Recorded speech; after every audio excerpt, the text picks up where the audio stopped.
The great northern planes, వీటిని ఉత్తర మైదానాలు అని కూడా పిలుస్తారు. ప్రపంచంలోనే ఒండ్రు నేలలు ఎక్కువగా కలిగిన ప్రాంతాలలో ఈ ప్రాంతం కూడా ఒకటి. అంటే అలువియల్ సాయిల్ ఎక్కువగా ఉంటుంది ఇక్కడ. Large amount of alluvial soil మనకు ఈ నార్థర్న్ ప్లేన్స్లో లభిస్తుంది. గంగా, బ్రహ్మపుత్ర, ఇండస్ నదుల కారణంగా ఈ ఉత్తర మైదానాలు ఏర్పడ్డాయి. వీటి పొడవు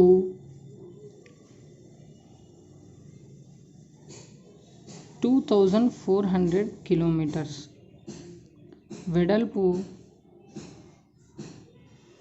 240 to 320 కిలోమీటర్స్.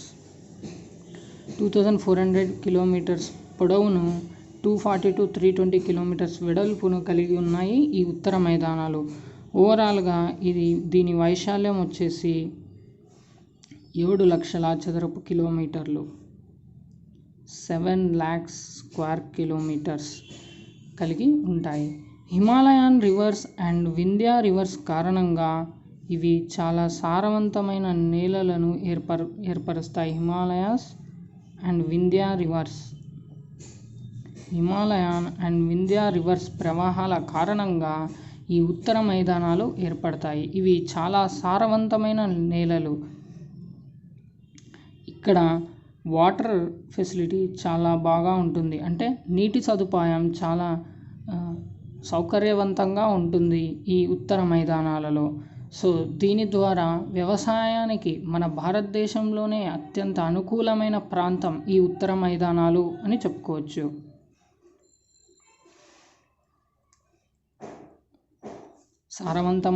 అత్యంత సారవంతమైన నేలలు అండ్ అలాగే ఇక్కడ నీటి సదుపాయం చాలా బాగా ఉంటుంది. వ్యవసాయానికి అత్యంత అనుకూలమైన ప్రాంతం ఈ ఉత్తర మైదానాలు అని చెప్పుకోవచ్చు. ఈ ఉత్తర మైదానాలు అంటే నార్థర్న్ ప్లేన్స్, ఈ నార్థర్న్ ప్లేన్స్లో నదులు ప్రవహించేటప్పుడు వాటి ప్రవాహ వేగం తగ్గించుకొని స్లో అయ్యి రివర్ ఫ్లో స్లో అవ్వడం కారణంగా రివరిన్ ఐలాండ్స్ ఏర్పడతాయి. రివరిన్ ఐలాండ్స్ ఎప్పుడైతే నదులు ఈ ఉత్తర మైదానాలలో ప్రవహిస్తాయో వాటి ప్రవాహ వేగం తగ్గి రివరిన్ ఐలాండ్స్ ఫామ్ అవుతాయి. మన భూమి మీదనే అత్యంత పెద్ద రివరిన్ ఐలాండ్ వచ్చేసి largest riverine island in the world.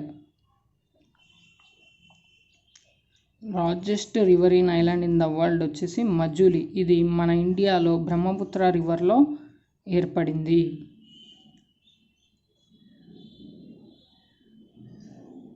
మన ఇండియాలోని బ్రహ్మపుత్ర రివర్ దగ్గర ఏర్పడిన Majuli riverine island is the largest riverine island in the world అని చెప్తారు.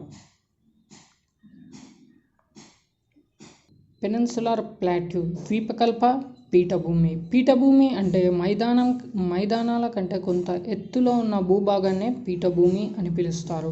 మన భారతదేశంలో ఉన్న పీఠభూమి ద్వీపకల్ప పీఠభూమి. దీనిని పెనిన్సులర్ ప్లాట్యూ అని పిలుస్తారు. ఇది ఇగ్నియస్ అండ్ మెటమార్ఫిక్ రాక్స్తో తయారై ఉంటుంది. ఈ పీఠభూమి ఉత్తర మైదానాలకు దక్షిణ భాగంలో ఉంది ఈ ద్వీపకల్ప పీఠభూమి. మన మొత్తం భారత భూభాగంలో అత్యంత ఎక్కువ వైశాల్యాన్ని ఆక్రమించిన భౌగోళిక స్వరూపం ఈ ద్వీపకల్ప పీఠభూమి. మొత్తానికి 16 lakhs చదరపు కిలోమీటర్ వైశాల్యాన్ని ఇది ఆక్రమించింది. ఈ ద్వీపకల్ప పీఠభూమికి నార్త్ వెస్ట్ దగ్గర అరావలి హిల్స్,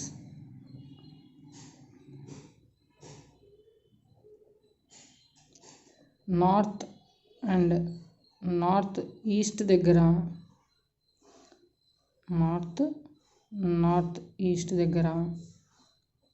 బుందేల్ఖండ్ అప్లాండ్స్ అంటారు. అప్లాండ్స్ అన్న ప్లాట్యూస్ అన్న సేమ్. టేబుల్ ల్యాండ్స్ అని కూడా అంటారు ఈ పీఠభూముల్ని. పీఠభూమికి మరొక పేరు టేబుల్ ల్యాండ్ అని కూడా అంటారు. బుందేల్ఖండ్ అప్లాండ్స్, రాజ్ మహల్ హిల్స్,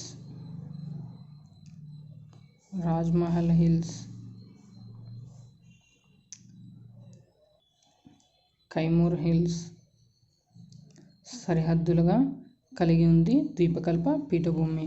అదే వెస్ట్ ఈస్ట్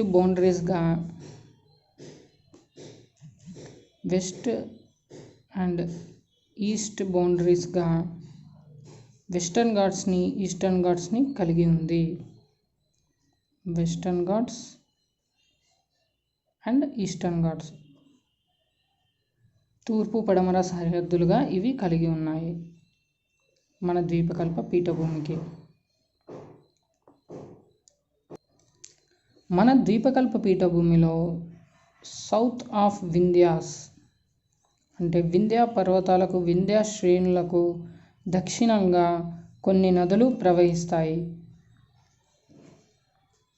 కొన్ని నదులు ఈస్ట్ సైడ్ ప్రవహిస్తే కొన్ని నదులు వెస్ట్ సైడ్ ప్రవహిస్తాయి. ఈస్ట్ సైడ్ ప్రవహించే నదులు మహానది, గోదావరి, కృష్ణ అండ్ కావేరి. ఇవి వింధ్యాస్కు దక్షిణంగా ఉంటూ ఈస్ట్ సైడ్ ఫ్లో అవుతూ బే ఆఫ్ బెంగాల్లో కలుస్తాయి ఈ నదులు. ఇక్కడ మన భారతదేశానికి ఈస్ట్ సైడ్ ఉన్న బే ఆఫ్ బెంగాల్ సముద్రంలో కలిసే నదులు Mahanadi, Godavari, Krishna, Kaveri.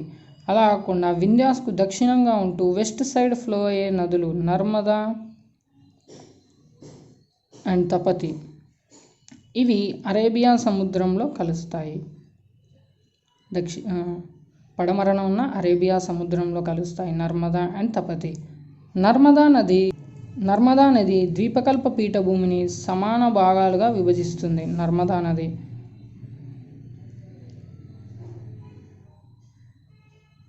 Narmada divides peninsular plateau into two equal parts.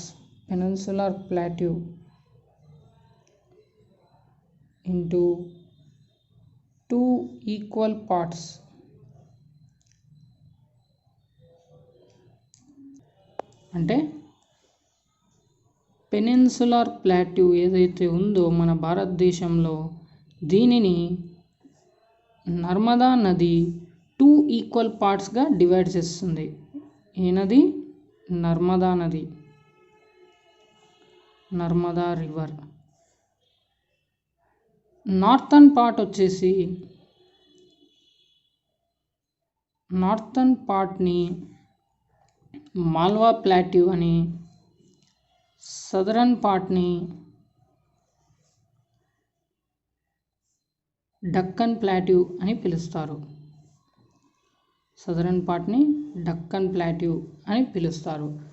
అంటే నర్మదా నది ఈ పెనిన్సులార్ ప్లాట్యూని నార్త్ పార్ట్, సౌత్ పార్ట్గా డివైడ్ చేస్తుంది. North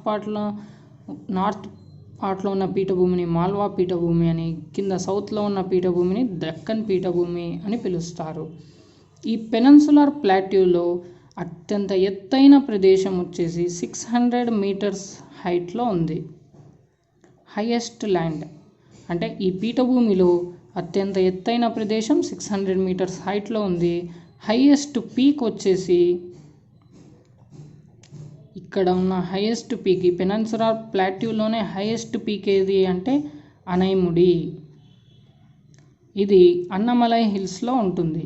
Anaimudi peak is the highest peak in the peninsular plateau అని అంటారు. ఇది అన్నమలై హిల్స్లో ఉంటుంది.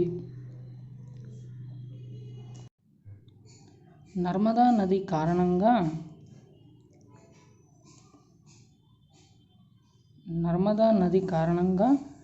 పెనిన్సులార్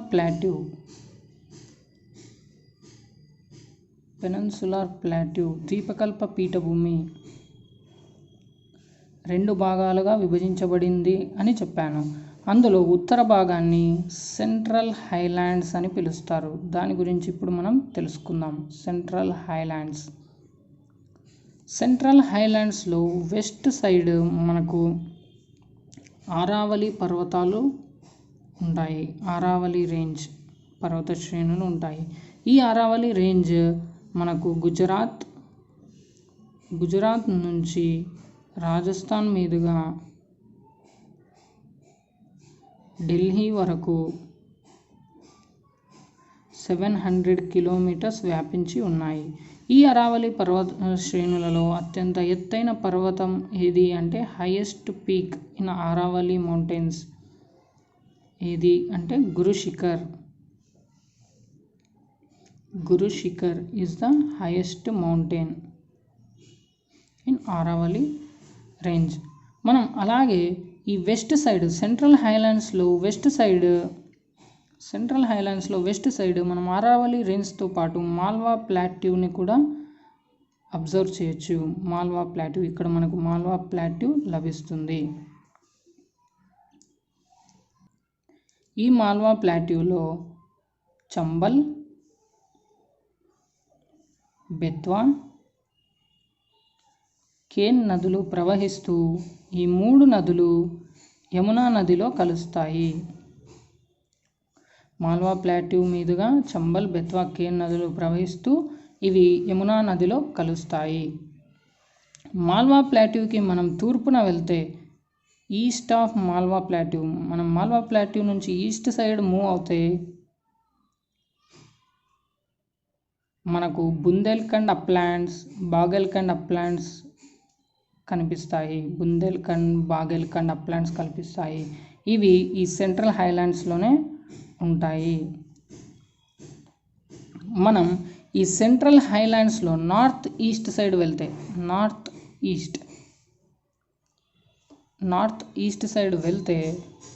మనకు నార్త్ ఈస్ట్ సైడ్ చోటా నాగ్పూర్ ప్లాట్యూ, ఈ భాగాన్ని చోటా నాగ్పూర్ ప్లాట్యూ అని పిలుస్తారు. నార్త్ ఈస్ట్ సైడ్ అంటే ఈశాన్యం వైపు ఉన్న సెంట్రల్ హైలాండ్స్ భాగాన్ని చోటా నాగ్పూర్ ప్లాట్యూ అని పిలుస్తారు. ఈ చోటా నాగ్పూర్ ప్లాట్యూ బీహార్, జార్ఖండ్, ఒడిస్సా, ఛత్తీస్గఢ్,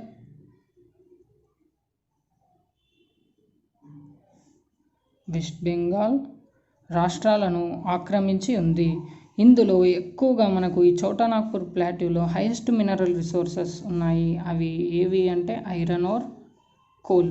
బాగా ఈ 2 మినరల్స్ మనకు ఈ చోటా నాగ్పూర్ ప్లాట్యూ ప్రాంతంలో బాగా సమృద్ధిగా లభిస్తాయి. ఇది సెంట్రల్ హైలాండ్స్కు సంబంధించిన ఇన్ఫర్మేషన్. నెక్స్ట్ డక్కన్ ప్లాట్యూ గురించి చూద్దాం. నర్మదా నది కారణంగా మన ద్వీపకల్ప పీఠభూమి 2 భాగాలుగా విభజించబడి ఉంది. సెంట్రల్ హైలాండ్స్ గురించి ఇంతకుముందు ఎక్స్ప్లెయిన్ చేశాను. ఇప్పుడు దక్కన్ పీఠభూమి, దక్షిణాన ఉన్న భాగాన్ని దక్కన్ పీఠభూమి అని పిలుస్తారు. మన భారత భూభాగంలో ఉన్న ద్వీపకల్ప పీఠభూమి ప్రాంతంలో అధిక భాగం ఈ దక్కన్ పీఠభూమియే ఆక్రమించింది. సుమారు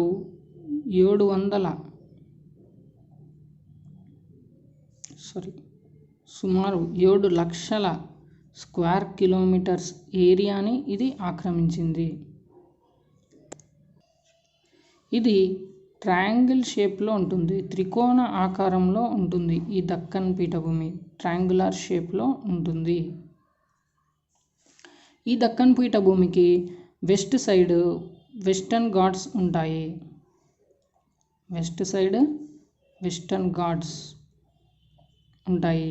ఈ వెస్టర్న్ ఘాట్స్కి ఉన్న ఉత్తర భాగం నార్థన్ జోన్ని సహ్యాద్రీస్ అని పిలుస్తారు. దక్కన్ పీఠభూమి పడమర వైపున ఉన్న పర్వత శ్రేణులను వెస్టర్న్ ఘాట్స్ అని పిలుస్తారు.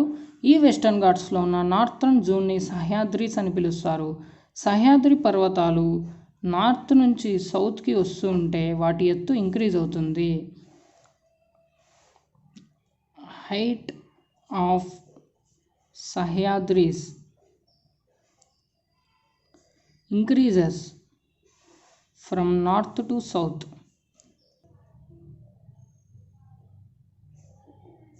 Increases from north to south. North నుంచి సౌత్కి వస్తుంటే వీటి హైట్ ఇంక్రీజ్ అవుతుంది. అదే ఈస్ట్ సైడ్ చూసుకున్నట్లయితే మనకు ఈస్టర్న్ ఘాట్స్ ఉన్నాయి. ఈస్టర్న్ ఘాట్స్ వీటిని పూర్వాద్రీస్ అని కూడా పిలుస్తారు. ఈ eastern Ghats, western Ghats, eastern and Western Ghats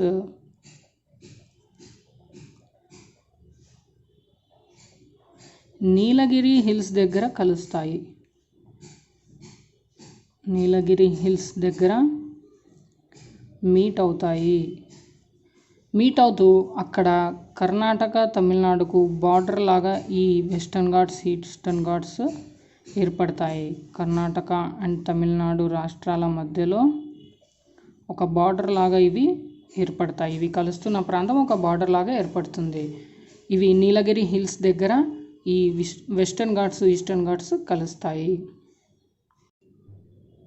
western Ghats are continuous.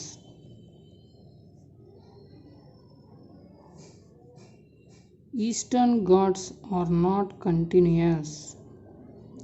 వీటి మధ్య అదే డిఫరెన్స్. వెస్టర్న్ ఘాట్స్కు, ఈస్టర్న్ ఘాట్స్కు మధ్య ఉన్న మేజర్ డిఫరెన్స్ ఏంటి అంటే ఇవి కంటిన్యూయస్, ఇవి not continuous. And Western Ghats, Eastern Ghats Nilgiri hills దగ్గర మీట్ అవుతాయి. అండ్ అలాగే అవి కర్ణాటక, తమిళనాడుకు బార్డర్ లాగా ఫామ్ అవుతాయి. ఈస్టర్న్ ఘాట్స్ని పూర్వాద్రీస్ అని కూడా పిలుస్తారు. అదే వెస్ట్ సైడ్ దక్కన్ ప్లాట్యూకు వెస్ట్ సైడ్ ఉన్న వెస్టర్న్ ఘాట్స్ యొక్క నార్థర్న్ జోన్ సహ్యాద్రీస్ అని పిలుస్తారు. Height of Sahyadris increases from north to